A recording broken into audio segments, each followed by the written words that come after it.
This is How to Be a Better Human. I'm your host, Chris Duffy. Right now, we are in the midst of one of the biggest parenting crises in recent memory. And the source of the panic is social media. It makes sense, right? Like, we know as adults how horrible we feel after wasting hours on Instagram. And we're constantly inundated with news stories talking about how kids are seeing horrific images online and rotting their brains and being sucked into extremism and crime and disaster and everything bad. It makes sense. It seems like a no-brainer that everything wrong with kids today could be traced back to social media or is at least being made worse by it. And yet today's guest is going to challenge that entire premise. In fact, she's going to argue that today's kids are finding real value in connecting with each other online. And one of the things that I appreciate most about a good TED Talk is how it can change the way I think about an issue by presenting me with new, compelling evidence from a real verified expert. And that's why I think today's guest, Candice Odgers, is someone so interesting to listen to. She goes against a lot of conventional wisdom, including the premises of several best-selling books, and instead looks at the data that she has collected over a career as a quantitative and developmental psychologist specializing in adolescent mental health. What Candice has found surprised me, and it might surprise you too. Here's a clip from her TED Talk. One of the most consistent things we have found is that the stories that you and I are told repeatedly every day about teenagers today, that they are lost, that they are worse off than ever, that somehow smartphones and social media have destroyed them and their brains, it doesn't match the data. And it doesn't match what they tell us. There is a massive gap. And as I've tried to make sense of this gap, I keep coming back to a simple truth that we all know. Scary stories sell. They always have. And the more often you hear something, the more likely you are to believe that it's true. I'm going to say it again. The more often you hear something, the more likely you are to believe that it's true, right? And scary stories are really easy to sell to parents. We are an anxious lot. The hypervigilance, it hits us. When we hold that tiny baby in our arms, our entire world changes. It hits again when they hit puberty and they begin to change in these dramatic and rapid ways. When our sense of control over them and what comes next begins to feel less certain. I get this. My 15-year-old is 6'4". My 12-year-old is embracing independence like she's leaving for college next week. But the good news is that the real story about teens today is far more positive and far less frightening than the stories we all read. They have made remarkable progress on metrics that really matter, and we know a lot about how to keep them happy, safe, and well. We're going to talk with Candice all about what works and what doesn't in just a moment. But first, a quick break.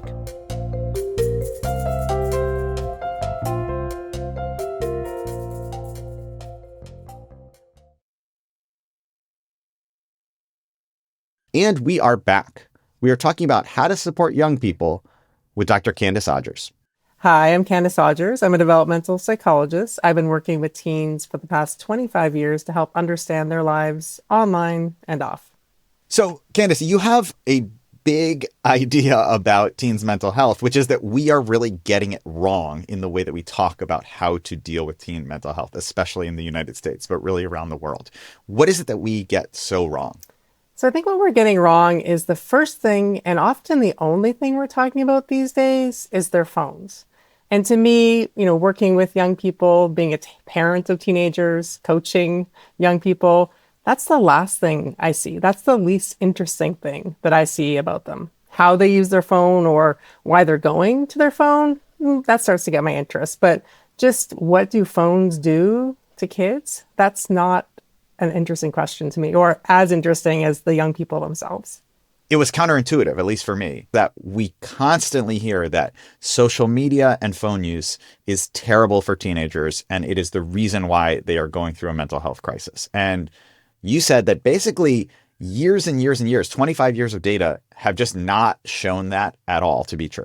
Yeah, so this is a thing we constantly hear, and it's a really scary thing. So as a parent of teenagers, I constantly have to check my assumptions against data because we hear it so often, and we hear it so often that we believe that it's true.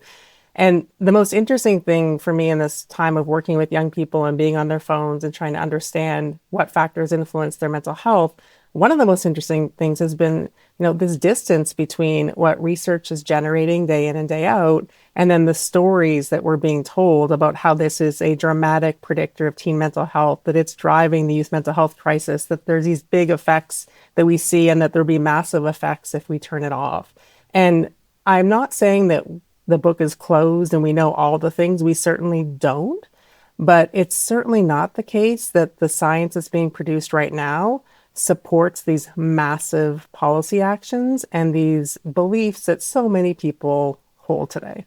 One of the things that I took away from your research is that a very important predictor of teen mental health and young people mental health is the mental health of the adults around them. That is significantly more important than whether they use social media, the amount of screen time they have. And that there actually is a giant adult mental health crisis, which is what we really should be focusing on. Yeah, so we've known for a long time from all kinds of fields, from like psychiatric epidemiology, from sociology, from psychology, from education, that the health and the behavior of adults around young people is one of the most important things that shapes their behavior. And this is true even in the perinatal stage of maternal depression, and then after births in young toddler years to childhood and adolescence. So parental mental health is super important and very predictive of how young people, are going to do in the world. And so, considering that is often not in the conversations that we're having about young people has been really confusing to me. Why aren't we having more conversations about how to better support the adults around young people? There's a lot of debate about whether or not we're in the midst of a youth mental health crisis. And I'm kind of less interested in whether or not adolescent mental health has been increasing, because I always have thought we've underinvested in young people. So I told you I've been doing this for 25 years, and it's always been the case that 1 in 5 young people have struggled with some sort of serious mental health problem. Back then, it was things like conduct problems and violence and substance use, and now it's an uptick in anxiety. But I've always thought we underinvest, we need more attention. So there's lots of debates about whether or not the increase is real, or how much of it is due to changes in reporting, or kids being more comfortable talking about it, or all kinds of diagnostic changes, or a real change. But the thing that we're not talking about is it's very clear that we have lived through an adult mental health crisis in the United States. I mean, those data are just crystal clear. In 1999, the adult suicide rate started marching up, and it did not slow down until around the time of the pandemic. And those increasing rates we saw between 2011, 2021, the rate of overdose and deaths due to firearms and drugs doubled among parents of children in the United States. And so I'm not saying that that's the sole cause or the only cause. When it's something complicated like mental health, there's lots of things that contribute. But the fact that we're not having that conversation about adults is also surprising to me. A reason why I think a lot of people have this reaction to the idea that screens aren't the problem or social media isn't the problem is because we see how bad it makes us feel as adults. Yeah. Like, we see how detrimental, for example, me, I can go on Instagram and know that I've spent way too long on Instagram, and then I feel how much worse my own mental health is. So I think, of course, stopping kids from experiencing this must be a good thing. I kind of had the thought of, like, if I could press a button that would send everyone in the world to a pre-social media era, I would press that button right away because it would help me so much. And it feels like a lot of policy is being built around that kind of an idea of what if we could create that world for kids, which, of course, you can't put the toothpaste back in the tube. And I think your research shows that that actually might be a harmful thing if you could, that there are benefits to this rather than costs. Yeah, I love that comment because it reflects so much of what we see every day, which is adults, those that make policies, and, parents. We make all these assumptions about how young people use their phones and their devices based on how we use it. And it is different. So one, we're kind of bad at it. Well, I'm much older than you, so I'm really bad at it. But we're worse at it than young people in all kinds of ways. And we use it in very different ways. So we might go online and doom scroll the end of democracy and the news feed and just a constant.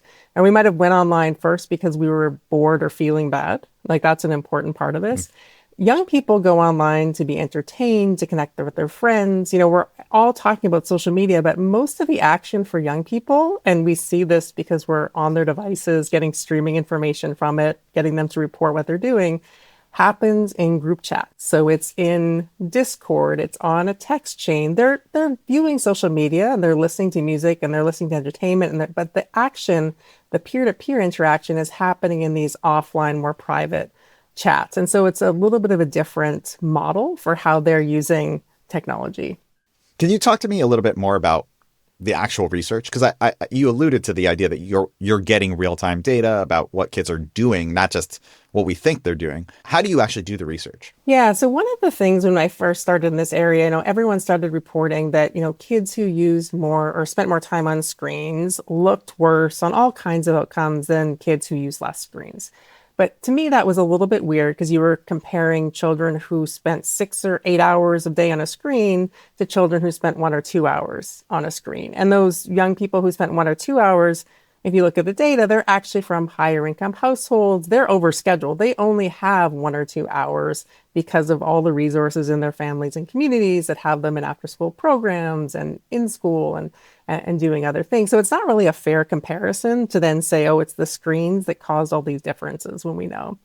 So what we wanted to do is answer the question that a lot of parents have is that, when my child is on their screen or spending more time on social media, does it impact the things that I care about, like their sleep or their mood or their cognition? And so we work with young people. We install devices on their phones. We get repeated surveys from them throughout the day about what they're doing, online and offline, how they're feeling. We use wearable devices, so we capture things about their sleep objectively. And then we follow them repeatedly day to day. And instead of asking the question of whether a child who typically spends 1 hour a day on a screen looks different than a child who spends 8 hours, we say, on a day where a given child spent more or less time on their screen, does their sleep look different? Does their mood or affect look different? Do we see, different types of engagement? And so that allows us to use each young person as their own control and get a little bit closer. We also do some work where we install apps which, with their consent, and they work with us to make sure that we understand it, that scrapes all of the data from their phone. So what kind of apps they're using. There's keyboards that are installed where we get what they're typing into their device across all of these apps and try and make sense of how they're interacting with the online world. I think a lot of people are probably going to have this gut reaction, which I'm sure you get all the time. Like, it just can't be true. Yeah. Like, you're saying that that social media isn't the most important factor, or screen time isn't the most important factor in teen mental health. I just don't believe that. So what do you say when people have that instant gut reaction? Yeah, I mean, it's surprising, right? And because we don't like it. And so what I try and separate are the things that are really value and normative things. Like, I'm a parent. I'm, over the age of 40. I don't like social media. I wish we could go back to the days of my childhood where life was less complicated, right? And those are values and they're normative things. And most parents and most policymakers want less technology in their children's lives. And that is perfectly reasonable. And I would never, interfere with the kind of the values or what we want for our kids. That's a separate question, how we think about technology and that we don't like it and we don't like big tech or the people that run it. That's a separate question from what impact does my child listening to Spotify or my child watching cat videos on TikTok or my child doing other things. That's a separate question of like what impact that has on their mental health or their sleep. Now, there's a whole other set of issues which are about online harms. And we have argued for a very long time that tech companies need to do a much better job of protecting all of us, and especially children online, of cleaning up abusive and violent content. I'm not saying that there are no harms online. What I am saying is that we look at mental health in general, that we don't see social media emerge as a strong or robust predictor of mental health symptoms in the way that's being conveyed kind of in the mainstream media. And I think that's important because you're right, everyone does believe this, and parents are parenting from a position of being fearful and panicked because they can't seem to stop it. Because young people want to be there. That's where entertainment is. That's where youth culture is. That's where their friends are. And it's creating this conflict within parent-child relationships and within families.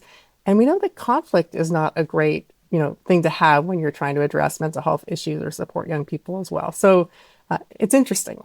When I think about why the narrative is so strong of like screens are the problem and we need to get rid of social media for kids, we need to block it or ban it or get rid of it. I think one reason why that is a really popular narrative, even though it is not really supported by the data and by any of the big reputable studies, is, and you talk about this a lot, is it's a fear-based story. It like taps into there's something dangerous and we need to protect our kids from it. That's one. But the other reason why I think it's such a popular narrative is it actually lets the tech companies off the hook in a lot of ways, right? If we say like the problem is just we need to make a law that says you can't get on social media if you're under 16. That's a pretty easy law for the tech companies. It doesn't require them to reorganize their business model. It doesn't require them to hire a bunch of content moderators. And as every single person who's ever been 16 knows, you can get things that you're not supposed to get when you're 16. Yep. You're not allowed to get alcohol if you're 16. A lot of 16-year-olds find ways to get alcohol, cigarettes, things like that. So the people in power have an interest in pushing that narrative because it's better for them. That's my kind of conspiracy theory version. Can I add to that conspiracy theory? So please, yeah. Not only is it a free pass and it doesn't force them to regulate the actual online harms in a way that would cost them, it causes us to hand over, all of us to hand over a ton of data. If we have to do age verification and I have a 15-year-old and a 13-year-old and we need to prove that they're under or over 16, now you need all my children's data. You need their face. You might need my credit card. You might need to know who I am. We're going to now give all of our information over to companies who've shown us time and time again that they will monetize it, that they can't protect it, that they will use it for gain. And so for me, it's a surveillance thing as well that we're all marching into willingly without pausing to say, wait a second, who do we actually trust having this kind of information about all of us?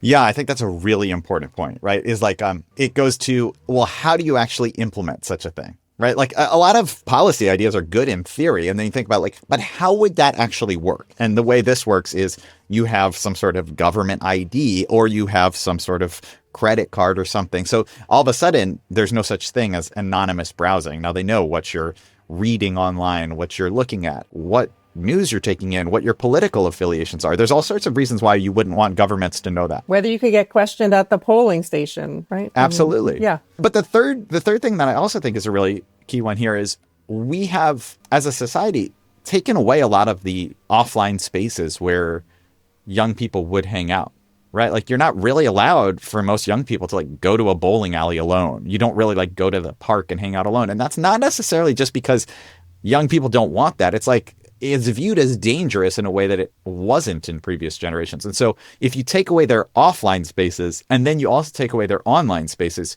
you're essentially telling young people that they can't hang out with each other anywhere. Yeah. And young people want spaces where we're not there, right? They want spaces away from adults, and adults don't want them in public spaces right now. So we've stripped those away, and they're finding community, online. And so I think that's maybe the saddest part for me is that, the internet is really broken in so many ways.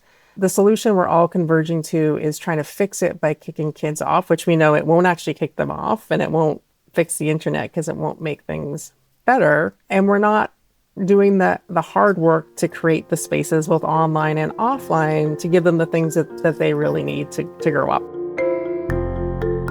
We're going to take a quick break and then we'll be right back.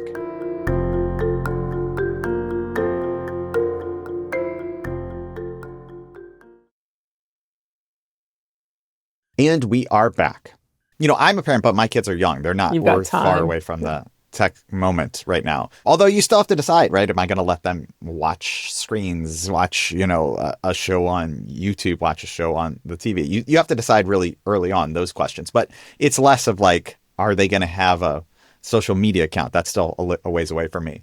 But for parents who are listening, what concrete advice do you have for them? If you were going to give them 3 tips, because I think people are getting a lot of concrete advice that is based on flimsy to no data at all. Yeah, so I think the first question everyone asks is, at what age should I give my child a phone? And I'm going to give a frustrating answer, but bear with me that there is not a bright line age, but there is an age that works for you and your family. And it's going to differ based on whether or not children can be responsible with the device, or, whether or not you as a parent are comfortable with that. If people tell you nothing before 13, that's easy to communicate, but that doesn't actually fit for most families or, kind of most issues. I have a lot of parents contact me that are feeling a lot of shame and embarrassment because they've given their children a phone early. They're often from a split family where the child has to go back and forth between multiple homes, and that's been easier for communication. The child has been left, due to miscommunication, and they're feeling a lot of shame because they're being asked to sign these wait till eighth pledges, or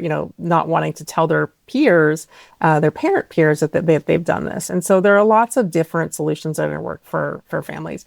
The piece of advice that I often give, that I've learned from the young people in our studies and has really changed the way that I parent, is that when you're ready to give your child access to a new platform or a new device, is to make it clear that you're not going to take that away from them if they come to you after encountering a problem.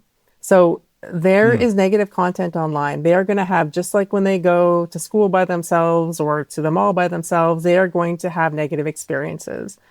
And the young people in our studies would talk about not disclosing those because they didn't want to lose the phone, or they didn't want to lose access to the platform because that's where their friends are. That's how they figure out where to meet up, right? And so you can't help them as a parent if they won't talk to you about what they're seeing or what they're worried about or what they're experiencing. And so having that conversation early on, I think, has been really helpful for me. And it was really enlightening to hear young people talk about that. That's also an interesting argument against, the idea of wholesale bans, is that if you're doing something that is not allowed, you're already aware that you're not allowed, then you don't actually have a resource when something dangerous or disturbing or abusive comes in, if you think you might get in trouble by the fact that you weren't supposed to even see it in the first place. Right. And that's the big issue with pushing young people into less regulated and unsafe spaces where they're not supposed to be there. And when bad things happen there, which they will, who are they going to tell without getting into trouble? One of the other biggest findings we found in our research is that really, people like to think about what does the phone do to behavior or mental health, but it really is the case that it's as interesting to understand why young people are going to use their device or where they're going. So what are they looking for when they're there, and are they finding what they need? And we often find that young people that are really struggling offline are more likely to go into online spaces and look for help. They're also more likely to run into negative experiences online in the same way that they are more often to run into negative experiences with a new group or in a new classroom. So if you have a child that tends to struggle in new peer groups or in new situations, they're going to need some extra support online. This is just another setting where young people are going to be and get together, and all those same processes will play out. And it just reflects this larger thing, which is, and I said a little bit about this in the talk, is that tech hasn't created a new species of teenagers. They still need the things from us, and they need the things, they always needed to develop. It's just they're going to find them, in online spaces and offline spaces as well.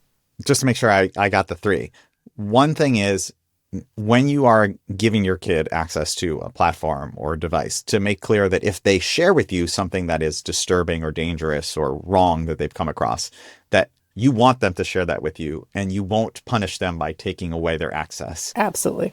So that they know that they can. And two is to know your kid, to recognize them as an individual and not to think that this is some sort of universally applicable thing. People will tell you there's a bright line, or they know this special bright line, but there isn't a bright line. So science doesn't point to a bright line because it's a embedded, complicated issue, right? And so this is something where this is going to be about values. Like, you might be a parent who does not want technology in your children's lives, right? And that's a decision for you and your family. Science isn't pointing to a bright line for entry, right? You know your child, and you know the type of support that you're able to give. So for our children, for example, they got mobile phones when they were 11 years old, when they were going into sixth grade, because they were still at the elementary school. They were going to be moving to a big middle school the next year, and we wanted to spend the time teaching them how to use it as they went back and forth to school and when we knew their friends. And that was a decision we made on the type of school they were in, how much they were away from us, like how much we trusted them to be responsible. And the third one is really, trust your parenting, right? And trust that you know your child. And if you are seeing things where they might be a young person that's really sensitive to rejection, for example, or they're having a lot of peer relationship problems, when they move into those online spaces, we often see a reflection of that happening as well. And so it's not necessarily that it's the phone or the social media doing it. It's just part of, the way that children are interacting with the world and experiencing some of those risks. And you said that be aware that if you have a kid that does need some of that more support, they're probably going to need more support online. What does extra support look like online? So part of the struggle I have in this field is I get sucked into talking about, what is the, kind of worst thing that social media, does, and is social media bad for all of those things? When I wish we would spend more time thinking about, hey, all these young people are in these spaces. We have an opportunity to reach them in those spaces and deliver the kind of evidence-based treatments and supports that they need and they're looking for. But sadly, when young people go online to find help, they often don't find it in those kinds of ways. But there are some creative examples. I'll tell you one example that I really love, which is Katie Salen, who's my colleague here at UCI. They run connected camps, which are Minecraft servers where young people go to camp on Minecraft. And I know that might sound way out there, but they have content moderators on these platforms, and they have a special camp that's for children who've lost a caregiver. And I talked a lot about caregiver loss in my talk. And this is a space where young people go. They have counselors online, the moderators that are trained in grief counseling, and they work with young people to build a tribute space for someone that they've lost. And when and if they're ready, they can share it with other young people within that community. Now, that's not going to be the solution for every child who's lost a caregiver, but for kids who like to game, right, this could be a really creative way to give them the supports they need, to let them know that they're not alone, and to provide some of the resources to them. So I would love to see more investment in those types of kind of creative solutions for young people that's designing around a specific population or what a specific group needs, versus these kind of more global accusations of smartphones are destroying a generation or making us all anxious, right? Like, it's not as helpful to have those kinds of conversations. It's more helpful to center a kid or a group of kids and what they need, and think about how could we build technologies or other supports in ways that help them and, minimize any potential for harm or risk within that, effort. Could support include monitoring or looking through young people's phones, like having more active supervision, or is that bad? Yeah, so this is also another thing where we actually know a lot about parental monitoring or surveillance among young people, and that tech has changed the way we can do that, but the basic principles stay the same. So a long-standing finding in kind of adolescent mental health and parenting is that child disclosure, and that means whether or not a child is willing to come and talk to you and tell you about the things that are going wrong, is the best predictor of them doing well and mental health and kind of the relationship doing well, versus surveillance, which means the parent constantly checking in and monitoring, right? That tends to indicate that there are problems, and that's fine when they're little. So you have complete control over your child's iPad if they have one. But when they get to early adolescence, that's going to have to start to change. And the idea there is that, there's a bit of a breakage of trust if you're surveilling your child online without the kind of cooperation and engagement of them in that process. And so it's this tricky balance. Parents are panicked. A lot of them like to surveil their child's phone just to make sure that there is no risk, or they aren't encountering these things. And I completely understand that. But at a certain point, we know from a lot of work with young people that the surveillance model will only take you so far, and it has to be around the communication. It's interesting because, with a toddler and a baby, I feel the appeal of being able to check a baby monitor when I'm out at a restaurant and it's my wife home with the kids, or we're both out and it's the grandparents or something. I feel the appeal of being able to look in. But I also intellectually understand that if I look in and the baby is crying, I'm not at home. I can't actually do anything about it. So whether the baby is crying or is not, I still have to have trust that the person who is there, who I have trusted with my kid, is going to do the right thing. We have a baby monitor that is not connected to the internet, that only works locally, so that I can't know what is happening in the room when I'm not in the house. I recognize that is just a trigger for my own anxiety. It feels like one of the big messages I get from you is that a lot of the work that would actually make a huge difference in young people's lives is parents and adults and caregivers taking care of their own mental health rather than thinking that more control or more rigid boundaries around what they're allowed to do or what they're allowed to see would actually solve the problem. So what I love about what you just said was that, when they're little, you're kind of trusting somebody else to help make the decisions when you're not there. You're substituting your parental health. You've given your babysitter or a family member the ability to come in and do what you would have done. Yeah. The trick comes when they get older, and then the early adolescent period or adolescence, we have to be able to trust them to make the right decisions. And that means we have to scaffold. So we have to prepare them today to do the thing that tomorrow or the next day we want them to do alone by themselves. And that's why the ban issues are so scary to me, because we're saying we'll have this bright line of 16 and we will, if we could prevent them, we would prevent them. And then suddenly they will magically be ready for that, versus investing, like what we talked about earlier, more resources into digital literacy, into helping young people develop regulation skills online or integrate technology into their lives to the extent that is possible. And then the other issue with, parental mental health, they're called 2-gen interventions. So if you want to improve the behavior of a child, you also intervene with the parent. So there is a genetic component to mental illness. We know that. So if your child has anxiety, you might be more likely to suffer it from it yourself. And that's not a one-to-one relationship. It doesn't always go together, but it's more likely.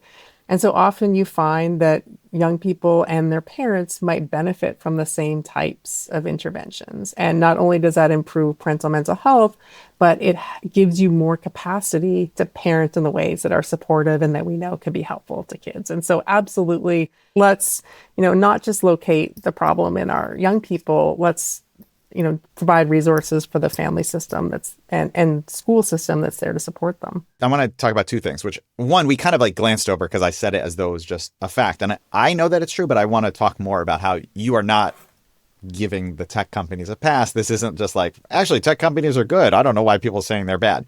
But I also want to talk about the parallel with drug abuse, which is just don't do drugs. If you don't do drugs, there's no drug problem. And that, I think we can all agree, was not the silver bullet that solved the drug crisis. Yeah. Right? Teaching kids to say no didn't lead to no kids doing drugs. It didn't lead to no adults doing drugs. It continued. It actually backfired.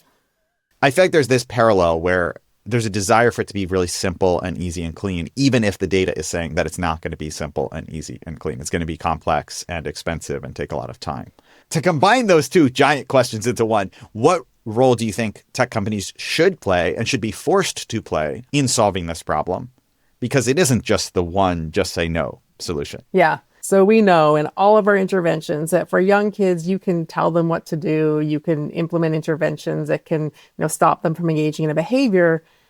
Adolescents, those interventions don't work with adolescents because they need to be engaged in the problem solving. They need to feel some sort of respect and agency in kind of this decision making. So the science of behavior change with adolescents is super fascinating. David Yeager has this great book which is called 10 to 25, The Science of Motivating Young People, and goes through very clearly how the kind of top-down ban approach, even if that's the outcome we all want, is not going to work with teens for all kinds of reasons, right? And so there's that piece of it. Now, to get to the question of the tech companies, they have not stepped into the public square in the way that anybody has wanted. And worse than that, they have monetized, the attention, they have monetized the information, and they have not been good guardians of the spaces where young people are. That is just clear, and it needs to change. And I think that there are some really good things that are coming from this movement of accountability in terms of thinking about the change in the features that we're going to be seeing. I don't think the way we get there is through banning for the reasons that we talked about before. I do think the way that we get there is through cleaning up these spaces for everyone. If we think about online exploitation, which is something that we all, agree there's no positive function for that on the internet. Right now, what we see is a lot of attention to it, a lot of companies being mandated to report that it's happening online and on their platforms. But we don't see a lot of investment in actually tracking down the perpetrators or punishing perpetrators on the background. So that also, that's a solvable problem on the back end of hiring more FBI agents or prosecuting perpetrators of online harm. If we really wanted to make the internet better, instead of kicking off little girls, we would probably kick off adult men. That would immediately improve the internet. But we're not going to do that for all of the reasons, that make sense, that it would be unfair and that it would take away all kinds of opportunity, and we wouldn't discriminate against a group like that. But we seem fine to do it for kids. And I understand the protectionism that comes into this space when we try and do this. But, it's just not going to work, because what we'll end up with is companies saying, well, and they have said this because of this age 13, companies essentially saying, well, we don't have kids on our platform, so we don't need the special protections on data or content moderations, right? When we all know, and we can see the new data out of Australia shows that 85 or 80% of young people are still on the social media platforms, after 6 months after the ban. I think that idea, right, of if you want to make the internet safer and you want to ban a group, ban adult men is a very compelling counterexample of what would actually make the internet safer. Okay, but let's say I gave you a magic wand and I said, okay, you can use it 5 times. How would you address mental health? Let's say globally, but also in the United States. One, and this might irritate some of your viewers, but firearms are the number 1 killer of our children in the United States. We need to do something about firearms killing our children. They're also the most used, in suicide. Suicide risk is just elevated because of them. So let's have real regulation and around firearms. Full stop. And also, you want to talk about why kids are scared and anxious. The fact that at school, they're getting the message that it's possible. And in fact, so possible they have to prepare for it, that someone will come in with a high-powered weapon and they'll have to hide for their lives. Yeah. I mean, my second grader at the time when they were going through all these active shooter drills was a large child, and he couldn't fit under the desk. They couldn't find a place for him to hide in his classroom. So that was the most stressful thing that happened to him, in those days. And we've seen, everyone's talking about this time when anxiety went up between 2010 and 2020 among young people. Well, school shootings also increased during that time. So guns are a thing, and they kill our kids. Second, the fact that this country does not have real parental leave policies is pretty atrocious. And so we know the first 1,000 days are fundamental in forming the foundation for young children, right? Mental disorder and the risk for that are embedded early in life. And so we need to support parents in those early years to actually be with their children, to have the time to recover from having or welcoming children into their families. And so those types of policies that are supporting parents, I think are just absolutely crucial. The third is that about 20%, upwards to 25% of children, the numbers have gone down a little bit, but not enough, live in poverty. And when we wrote the report for Common Sense Census, it was essentially 1 in every 2 teenagers lived in a low-income household. Right. So the social gradient in health, and by that I mean with each step up the income ladder, health gets better, which means at the bottom of that ladder, it is worse. That is just the family and the zip code that you are born into.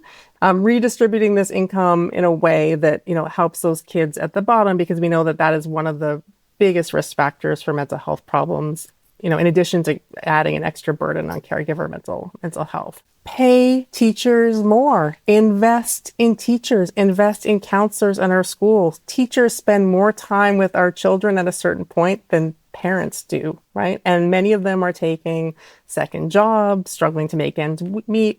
The last one, and does involve technology, but it's the opposite side of it, which is we have an opportunity to deliver digital mental health services to reach young people in ways that we have not before. So this is a tremendous opportunity for us to actually deliver services at work, to reach people in just-in-time moments. So many people will talk about the suicide risk and whether or not social media causes that.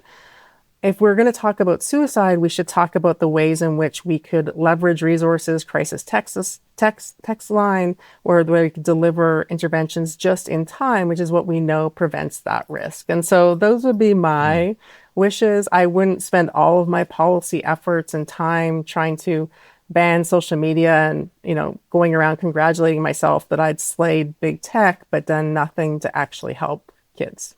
A lot of the people who are going to listen to this are presumably not parents. They don't have a kid and they might not be interested in a kid. So what role can people who are either not yet parents or never going to be parents, what role can they play in addressing mental health in the age of smartphones, in the age of social media, with the idea that they want to do something that's actually evidence-based, but they don't have a kid that is their direct responsibility? Yeah. So even if you don't have children or aren't parenting, in your day-to-day life, or maybe you're a grandparent or an aunt or an uncle, there are huge opportunities to invest in young people, whether that's through volunteering, whether that's through, attending community events, whether that's through just not kicking young people out of public spaces and kind of checking yourself on the assumptions you might be making about them there.